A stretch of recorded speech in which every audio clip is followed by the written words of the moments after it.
Здравствуйте, уважаемые читатели! Вас приветствует Купчиневская сельская библиотека.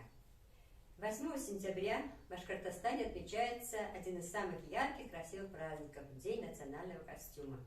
Напомню, что с 2020 года, согласно указу главы региона Ради Хабирова, праздник проводится 2 раза в год – третью пятницу апреля и вторую пятницу сентября. Праздник дает возможность еще раз обратиться к традициям, истории и культуре народов республики. Национальный костюм – это не просто одежда, это культура и история народа, его традиции, образ жизни. В Ермекельском районе живут представители разных народов – русские, татары, башкиры, мордва, удмурты, чуваши и другие народы. Истории.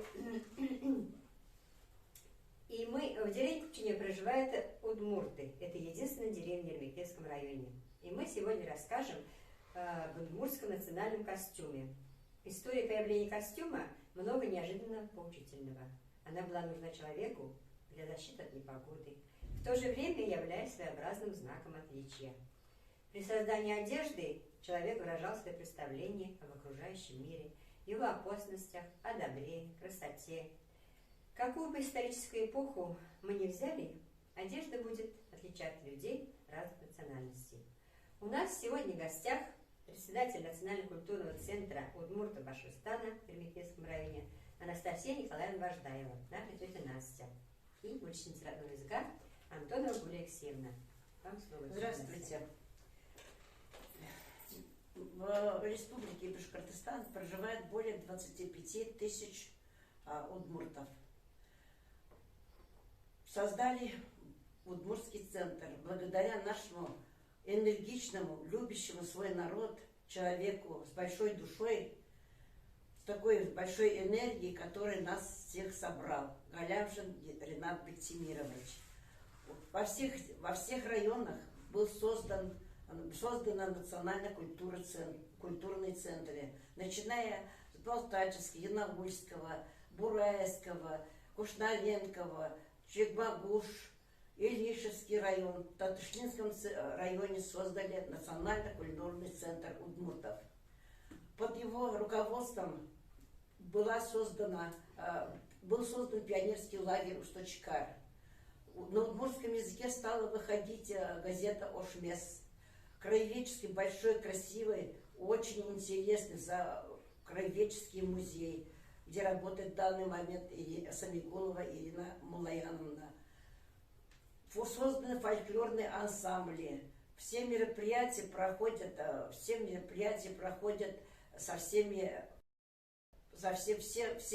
удмурты проводят мероприятия совместно. Любые мероприятия. В нашем районе удмуртская деревня Купчинева одно село. Мы недавно справляли 250-летие села. Но в селе нашем живут очень трудолюбивые, очень интересные люди, ремесленники. Созданы бригады, которые работают во многих городах нашей республики евроремонтами, огородами занимаются, пчеловодством занимаются, держат скотин, строят дома. Дома у нас двухэтажные, все современные. Молодежь остается в селе. У нас есть школа, правда начальная, где преподает удмуртский язык Гуля Алексеевна Антонова. В старших классах она ходит в соседнее село Сукулово, там преподает, дальше идет преподавание удмуртского языка. Работает также Мария Борисовна в начальных классах. В школе у нас создан музей, клуб, медпункт, спортзал, библиотека, очень хорошая библиотека, вот где у нас работает Нина Васильевна. Существует в клубе, у нас работает ансамбль Зангари.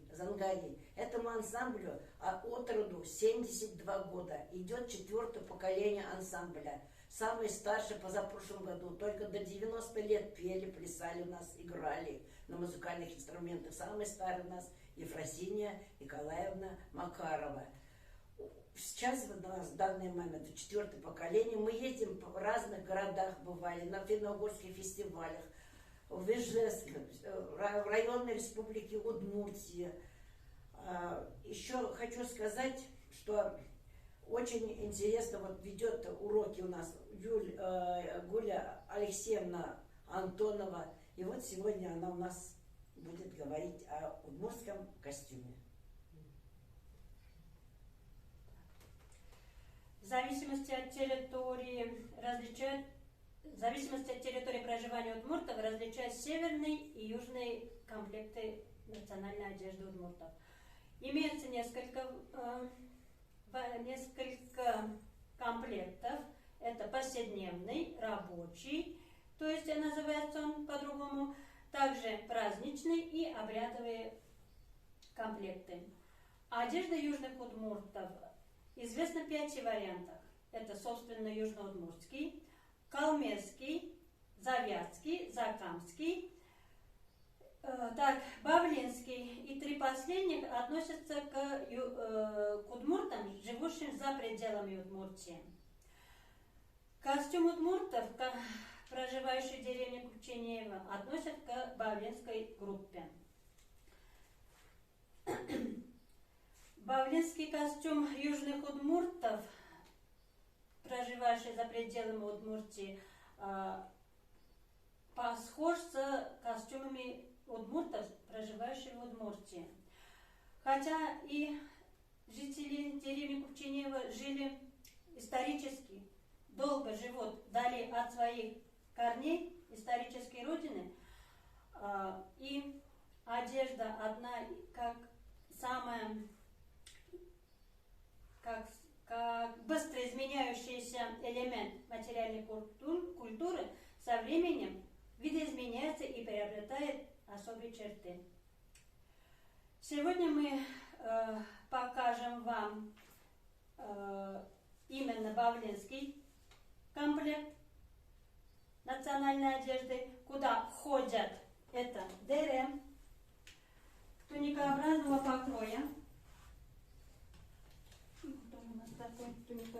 покроя, расширенный по долу за счет боковых клиньев с оборкой. Такая оборочка имеется.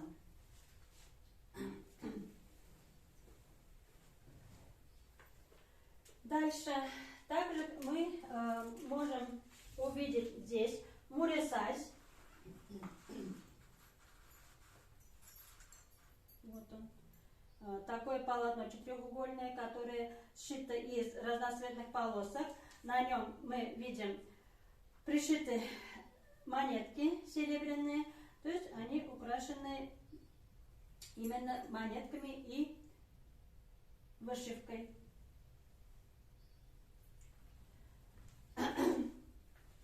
Дальше делян.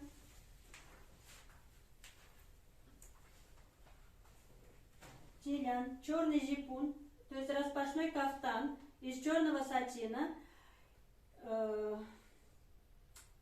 на подкладе с отрезной талией. Вот он. Тут не показывать не буду уже. Так, дальше шот-дерем, это белый кафтан. Относится к распашной одежде из фабричной или из однотканной ткани. Спинка отрезная, при сборе на талии, передние полы прямые. Низ украшен шелковой нитью или полоской кумача. Также здесь мы этот кафтан надевается поверх черного на свадьбе подружки невесты. То есть это своеобразное напоминание готовность девушки к замужеству. Дальше следующий вид одежды это зыбан. Она шилась шили из красной или синей черной полоску. С тканого материала. Да, из синей. Из тканого материала, то есть повседневное. Обычно носили красное это женщины, а синюю полоску обычно надевали мужчины. То есть это обычная рабочая одежда. Да. Да. Вот. Дальше ашет. Поверх рубахи носили передник. Вот он у нас передник, ашет, с грудкой, которая состоит из двух полос. Шилась она, мылась называется вверх, а нижняя часть называется ашет-ась. К подолу пришивали оборки. Грудка имела круглый вырез, а по краям приспаривалась на вот такие сборки. Так, и также были фартуки без грудки из клетчатой домотканины с оборкой. Фартук имеет роль оберега, и передник завязывался с помощью... Так, вот здесь она у нас есть. Кускеттон, ашеткал называется. Вот он такой у нас ашеткал.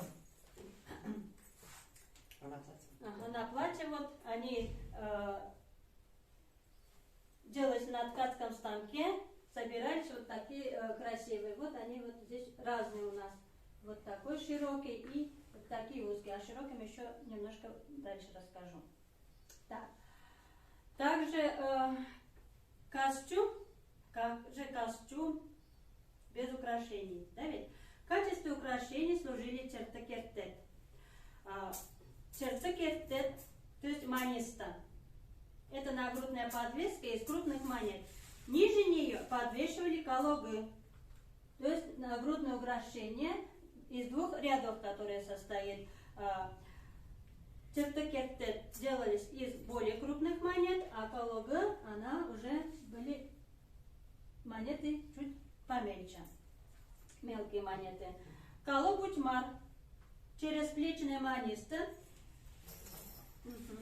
перевязь, она надевалась на плечо, вот так. Она украшалась серебряными монетками. Да, на свадьбу. Украшения в основном одевались на праздники.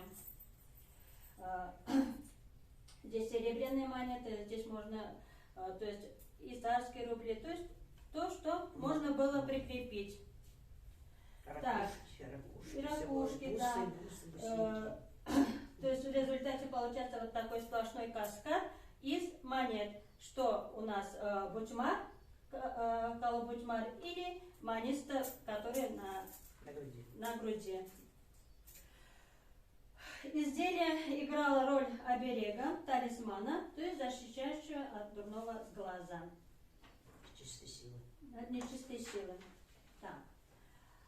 Кроме этих украшений, женщины надевали сережки, да, пелего, браслеты. И на косы. Кажевала немножко? Браслеты. Кипос. И перстни носили. У мужчин были перстни, которые носили с родовым клеймом, печатью, да. Вот такие тоже, то есть мужчины тоже имели свои перстни, вот такие. Так. Кроме этого, как и украшение, как и оберег от злых духов, это является, как я уже говорила, ашет-кал, то есть завязки на фартуке. Широкий пояс, вот такой тоже сотканный, он называется путо. Он особым образом оплетал талию девушки, и концы которого симметрично спускались по бокам. Вниз. Вот так. То есть тоже различали мужской и женский пояс ткани, вот такой, путо. Если мы посмотрим на головной убор наших удмуртов, то мы можем увидеть очень разнообразные орнаменты, узоры, то есть очень разнообразный вид. Одно из этих видов это налобные повязки. Так, дай, пожалуйста. Вот она. Да, вот такая налобные повязки. Они тоже украшены манистами, ой, не манистами, а монетками, бусинками, вышивкой. Если мы возьмем без монеток, то это обычно является повседневной для пожилых женщин. Повседневно надевали пожилые женщины, взрослые женщины. Молодые девушки обычно носили просто накосники или просто завязки и платок надевали. Так. И самым тяжелым предметом из головного убора является, наверное, айшон. Айшон, старинный головной убор замужней удмуртки, конусообразной или цилиндрической формы, удмуртский аналог русского кокошника. Она делалась из бересты, обшивалась таким плотной тканью, кумачом, и украшалась, опять же, монетками, бусинками, да, то ракушками, то, чем могли найти и украсить. Надевали. Так, поверх надевали шулык. Вот он у нас. Шулык, такое большое покрывало. Так, которая шилась из тяжелой парчевой ткани на подкладе и пришивались бахрома, обязательно бахрома коричневая, красная или белая, в зависимости от какого цвета шулык. Надевали на свадьбу. Так, я об этом потом сейчас немножко скажу. Так, это такой вот вид головного убора. Их различают три вида шулыка. Один это свадебный, белый, который украшался орнаментом, травовидным орнаментом. И также были вот эти вот бахрома, это бахрома, да, обязательно. Чук, и на конце были кисточки, на уголках делались кисточки. Это свадебное покрывало такое, шулык. Повседневный шулык был красного цвета, зелеными шерстяными кистями, а вместо вышивки аппликации из разноцветных материалов. Обычно эти аппликации пришивались после рождения ребенка. То есть сколько детей и женщины пришивали на шулык вот эти вот полосочки, лоскутки, и это указывало на то, что сколько женщина имеет ребенка. Так. Черный шулык женщина носила уже в течение 3 лет после свадьбы и до рождения первого ребенка. Потом она менялась на красный, и красный носился уже до смерти или до пожилого возраста. Так, также к группе покрывал мы можем отнести такой головной убор, который называется чалма. Чалма, да. Чалма. Она, опять же, льняное или хлопчатобумажное полотенце с затканными яркими концами. Ею повязывали голову и концы спускали по спине.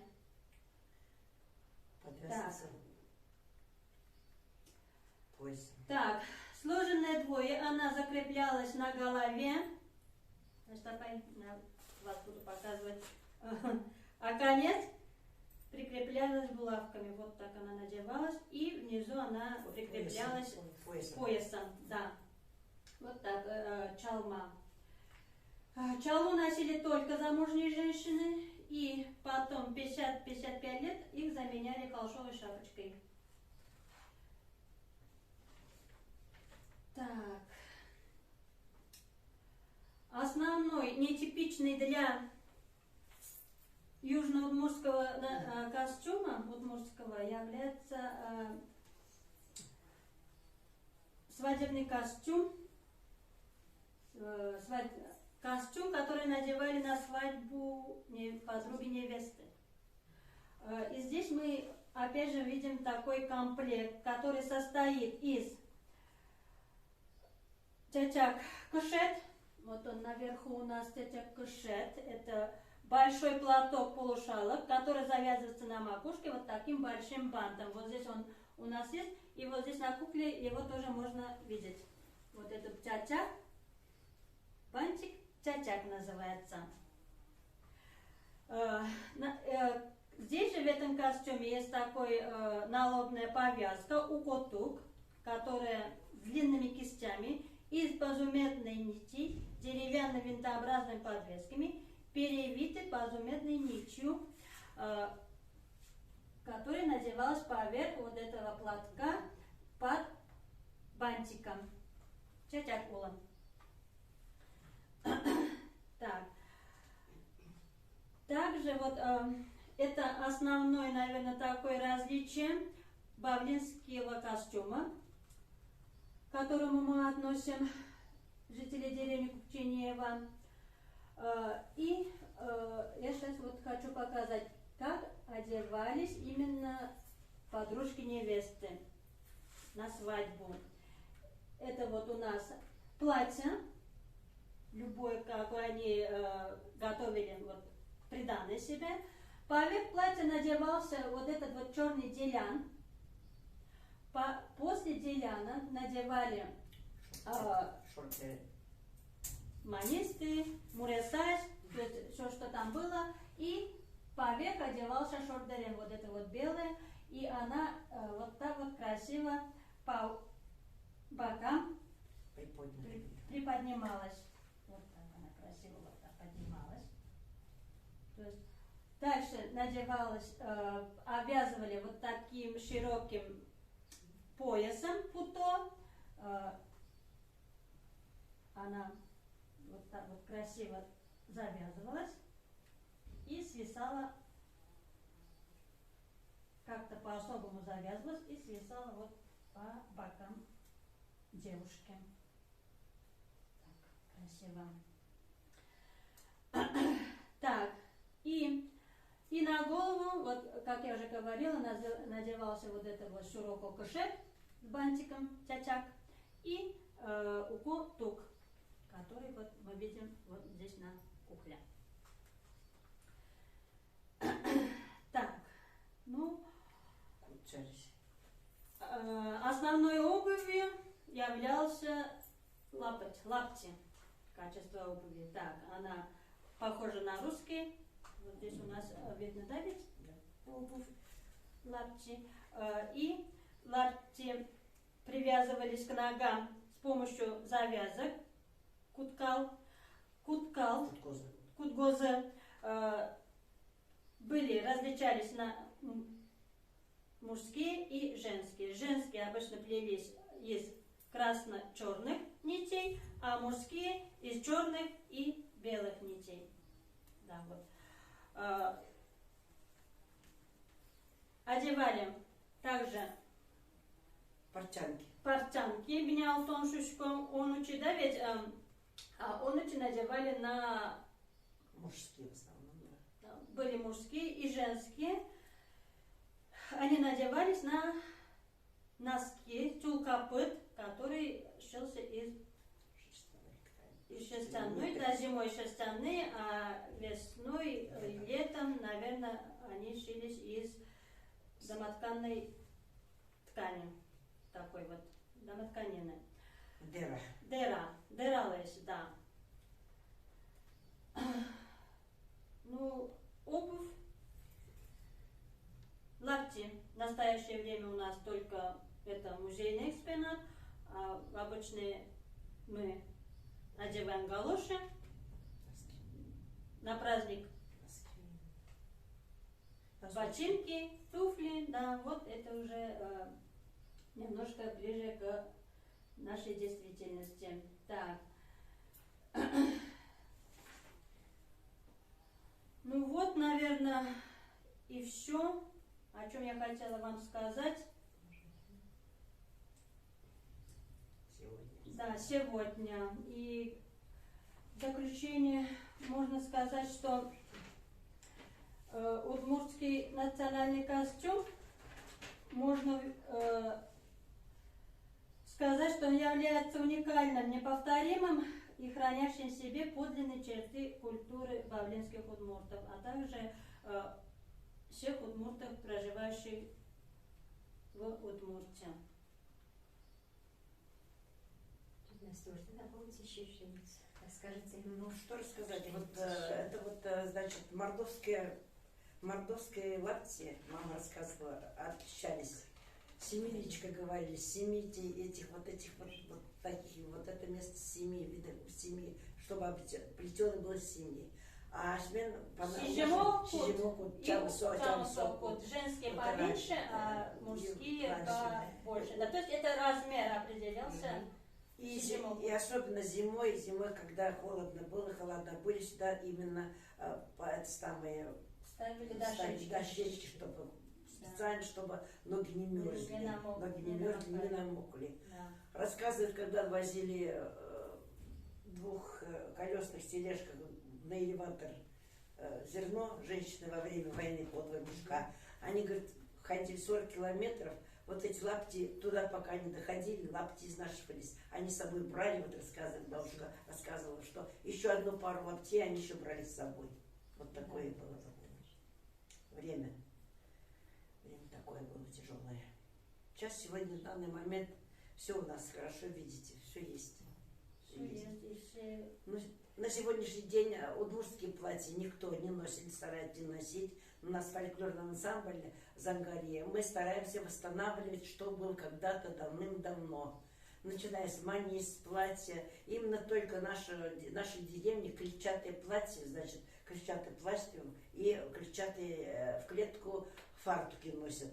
А в других местах удмурты, северные удмурты, у них вид одежды совсем другой. Именно. Северных удмуртов у нас. У северных это именно белая домотканная ткань. Полоску. Красной вышивкой по долу, на рукавах.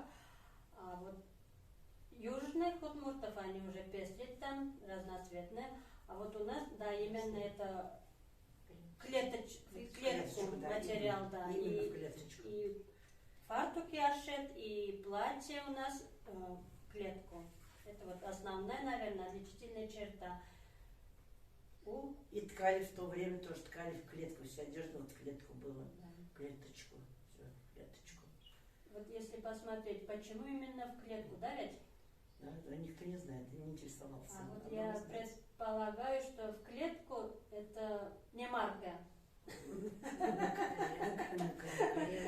Да. Повседневно же работать надо, вот, и поэтому, наверное, они ткали именно вот в клетку. Длинные платья, были, да. Стирать некогда. Стирали-то золой стирали Да. же. Здесь Если мы... немножко не видно, а белый вот. Белый это обычно уже праздничное. Холст отбеливали тоже золой, мама говорила, потому что мыла не было. Легко стиралось. Ну, основное влияние, наверное, это имеет еще, наверное, то, где мы живем. Это именно башкирский костюм основной. То есть вот делян. У башкир ведь тоже есть делян, да, ведь? Без рукавов у них. Да, без рукавов. И есть рукавами же мужские, у них же с рукавами. Да, похоже, да. Вот это то шордерем, они же покрой почти одинаковый. Вот и марийцы такой же точно. Да, марийцы, да. То есть вот это вот Финно-угорская. именно то, что мы живем рядом с башкирами, с татарами, и Уже повлияло на нашу конечно. одежду. И на разговорную речь, Да. и все. И вот и название этих название одежды многих вещей, да, многих заимствованные вещей башкирские, в обиходе, татарские, да, которые- ведь тюркские названия. А исконно вот русские, то, что, наверное, привезли наши предки, это вот айшон, который, да, айшон, это... Но опять же, это же не собственные удмуртские изобретения, наверное. Конечно, это из берести сделано. У всех же есть вот, у русских капошник, Да, у капошник. мордва, как он называется, Тоже в в виде капошника Тоже, тоже да. у них есть, да, ведь? Забыла, называется.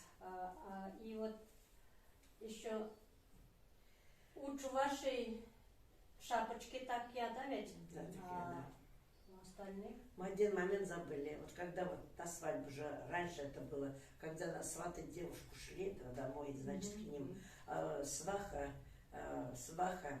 самый старый человек, такого человека, который авторитетно брали с собой, значит, это бабушка была, сватья, сваха. И вот этот на голову одевалась, и не знали, что это сваха, и идет сваха. А вот что с бантиками, вот эта вот девушка шла, это знали, что уже подруга невесты идет сватать. Вот. Про саму невесту, если тоже рассказать, то у самой невесты, опять же, мы об этом говорили, что именно айшон был, Это с и с белым цветом, шелотом, да, белым покрывалом, с таким орнаментом дрововидным, с черной бахромой. А у свахи айшон был уже немножко другой. Вот на фотографии там видно, конечно, не очень У бабушки понятно, Матрёны. да, у бабушки Матрёны.